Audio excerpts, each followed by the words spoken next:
तरफ जहां आम आदमी पार्टी इस समय जश्न में डूबी हुई है कि राष्ट्रीय पार्टी बन गए हैं, बड़ी बड़ी बातें जो है अरविंद केजरीवाल की तरफ से की गई, संजय सिंह की तरफ से की गई। दूसरी तरफ बीजेपी लगातार सड़कों पर है आम आदमी पार्टी के भ्रष्टाचार के खिलाफ और लगातार अरविंद केजरीवाल का इस्तीफा मांगा जा रहा है। सबसे पहले मैं कमेंट लेना चाहूंगा, अरविंद केजरीवाल ने श्रेय दिया है भगवान को कि हम जीरो थे, जीरो से हीरो बन गए, भगवान ने ही हमें भेजा है। दोबारा वही चीज उन्होंने रिपीट किया कि ऊपर वाले ने हमें सब काम करने के लिए भेजा है। क्या प्रतिक्रिया? देखो, ऊपर वाला तो सबको बुद्धि देके भेजता है, लेकिन वो बुद्धि इस्तेमाल कितनी करनी है, बुद्धि तो उनके अंदर भी होती है जो टेररिस्ट होते हैं और डिस्ट्रक्टिव होते हैं। लेकिन यहाँ पे सवाल ये है कि भगवान ने आपको बुद्धि देके भेजा और आप एक संगठन बनाए, और वो भी आंदोलन के चलते। लेकिन जिन लोगों ने आपके साथ देके उस आंदोलन को खड़ा किया, एक एक करके आपने अपना महत्वाकांक्षीपन की वजह से उन सबको अपने से दूर कर दिया। जिन सिद्धांतों को लेके आप आए कट्टर ईमानदारी पार्टी बनके, उस सिद्धांतों से आपने कॉम्प्रोमाइज करना शुरू कर दिया। और दिन प्रतिदिन रोज भ्रष्टाचार के सबूत जनता के समूह रखे जा रहे हैं। चाहे वो जल घोटाला हो, चाहे वो बिजली घोटाला हो, चाहे वो डीटीसी घोटाला हो, चाहे वो स्कूल घोटाला हो, चाहे वो शराब घोटाला हो, चाहे वो जासूसी कांड हो।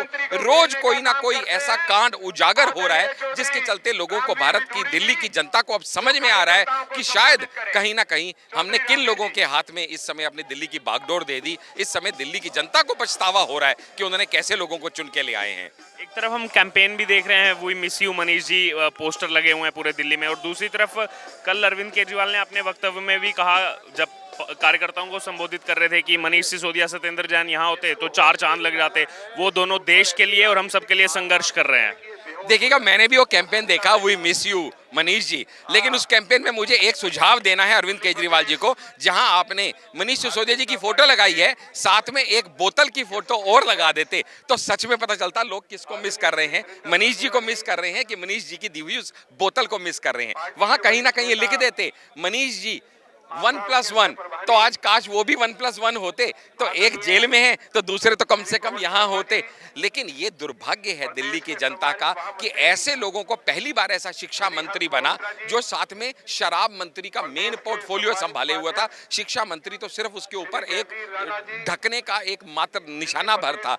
आप सोच के देखिएगा ना, जब वो सीबीआई के पास जाते हैं इंटेरोगेशन के लिए, चाहे वो सत्येंद्र जैन जाए, चाहे वो मनीष सिसोदिया जाए, पीछे गाने चलते हैं, रंग दे बसंती चोला, खुद को भगत सिंह का प्राय मानते हैं, गांधी जी की समाधि पे जाते हैं। इतनी बुद्धि नहीं है उनको कि जिस गांधी जी की समाधि पे जा रहे हैं वो तो सारी जिंदगी शराब के अगेंस्ट लड़ते रहे, और अब शराब में लिप्त होने के आरोप में वहां जा रहे हैं, और आप गांधी जी के समाधि पे जा रहे हैं। और इसके बावजूद भी जब उनको ये पता है कि पीएमएलए एक्ट के तहत उनको लपेटा गया है, और पीएमएलए एक्ट इतना स्ट्रांग है जो ये कहता है कि इन्वेस्टिगेटिंग एजेंसी को प्रूव नहीं करना कि आप गिल्टी हैं। पीएमएलए एक्ट ये कहता है कि आपको ये प्रूव करना है कि आप नॉन गिल्टी हैं, और वो प्रूव कर नहीं पाएंगे, क्योंकि जब इस बात का ही कोई सबूत नहीं है, कोई वजह नहीं है, कोई रीजन नहीं है कि आखिर क्यों मनीष सिसोदिया जी ने और अरविंद केजरीवाल जी के पीए ने 8-8 मोबाइल बदले। क्या वजह थी कि जितने लोग इस केस से जुड़े हुए हैं उनके 180 सिम बदले गए।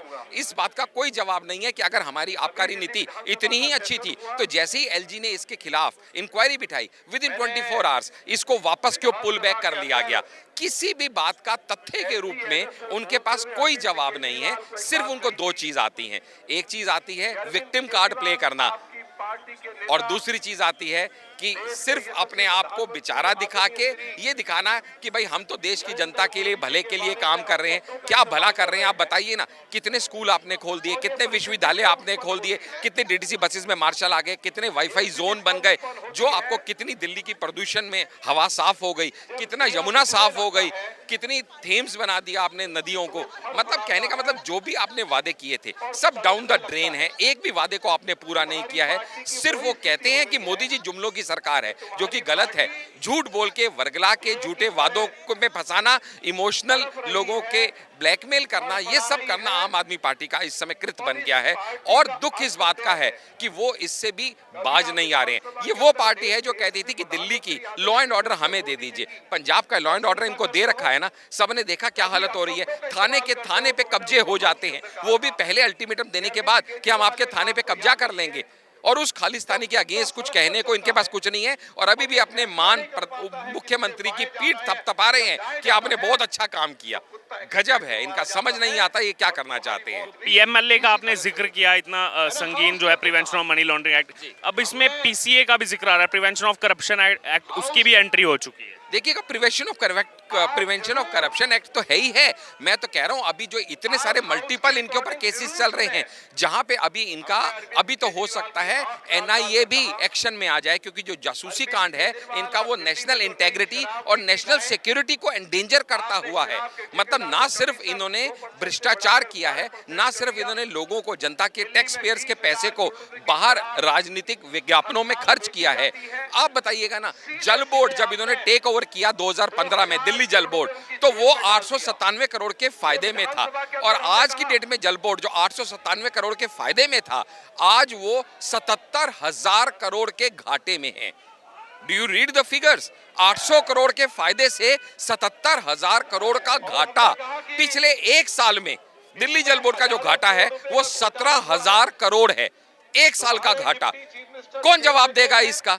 क्यों घाटा हो रहा है? कौन जवाब देगा? कोई जवाब नहीं देगा। आप फ्रीबीज बांटते चले जाइए, विज्ञापनों में पैसा खर्चा करता चले जाइए, और दिल्ली की जनता जो आपसे मूलभूत सुविधाएं चाहती है वो आप दीजिए ना साफ पीने का पानी दीजिए, ना साफ हवा दीजिए। प्राइवेट स्कूल्स की बदमाशी दिन पर दिन बढ़ती जा रही है, उसके खिलाफ कोई आप एक्शन मत लीजिए।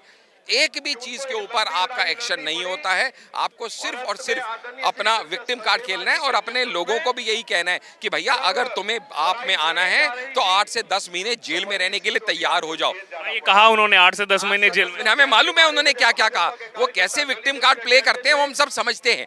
8 से 10 महीने आपको आप में आना है तो जेल में रहने के लिए तैयार होना। ये नहीं, वो ये मानते नहीं है कि जो लोग जेल में हैं वो जेल में इसलिए हैं क्योंकि उन्होंने गलत काम किया है। देखिएगा ना, उनको जुडिशरी पे इतबार है, अगर होता तो वो ऐसी हरकत नहीं करते।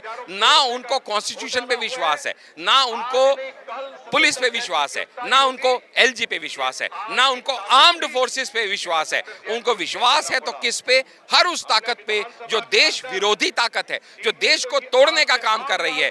कोई भी व्यक्ति जो मोदी के खिलाफ खड़ा है, ये उसके साथ खड़े होने के लिए तैयार है, भले ही वो मोदी के द्वेष में, मोदी से नफरत करते हुए कब वो देश विरोधी हो जाएं, इसकी भी वो परवाह नहीं कर रहे हैं। ये बड़े दुख की बात है, और एक मुख्यमंत्री को इस तरह की असंवैधानिक भाषा इस्तेमाल करते हुए आज से पहले असेंबली में किसी ने नहीं देखा। जब एक मुख्यमंत्री असेंबली में बोले कौन एलजी, किसका एलजी, कैसा एलजी, एलजी होता कौन है हमें आगे बढ़ने से रोकने वाला?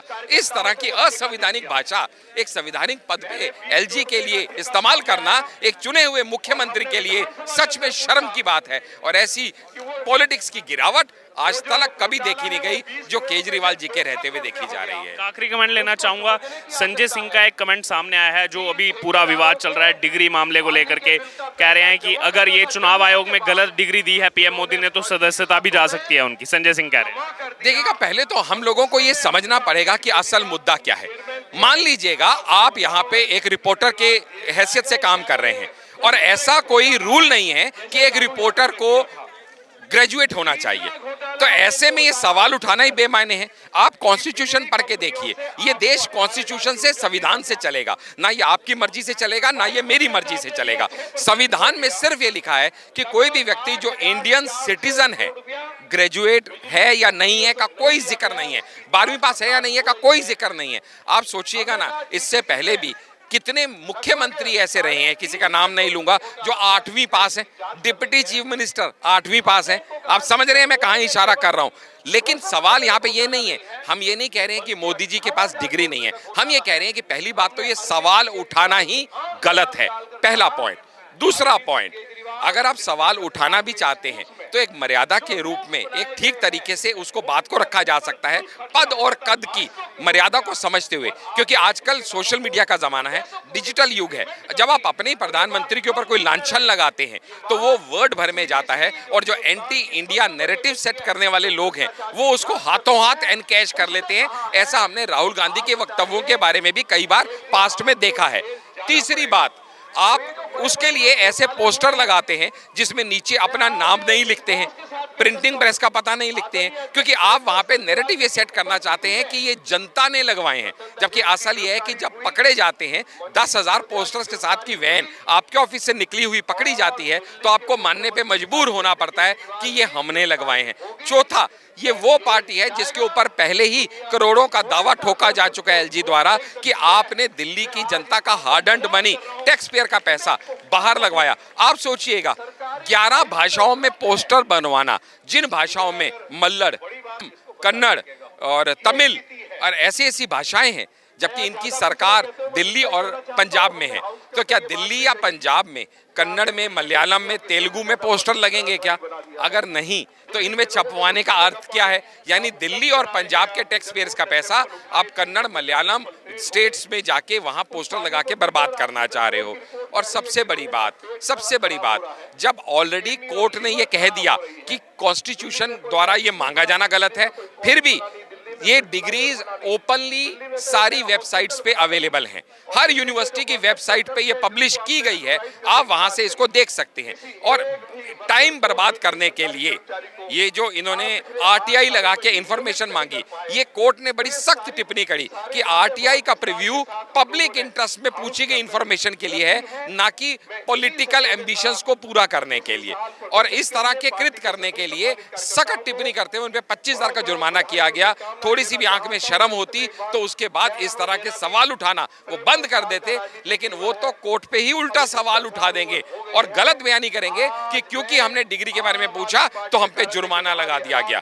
ये बहुत ही गलत नैरेटिव है जो वो जनता के सामने प्रस्तुत करते हैं, और एक संवैधानिक पद पे रहते हुए इस तरह से अपनी पावर्स का दुरुपयोग करके लोगों के बीच में गलत नैरेटिव सेट करना मुझे लगता नहीं है किसी भी नेता को शोभा देता है। तो ये थे हमारे साथ आशीष हांडा, बीजेपी के यहाँ पर प्रवक्ता भी हैं। और अगर बात की जाए, पूरा इन्होंने आज बात रखी जो इस समय लगातार भ्रष्टाचार के खिलाफ बीजेपी आखिरकार क्यों सड़कों पर है, और जो आम आदमी पार्टी की तरफ से कमेंट आ रहे हैं उसको लेकर के भी अपनी प्रतिक्रिया दी।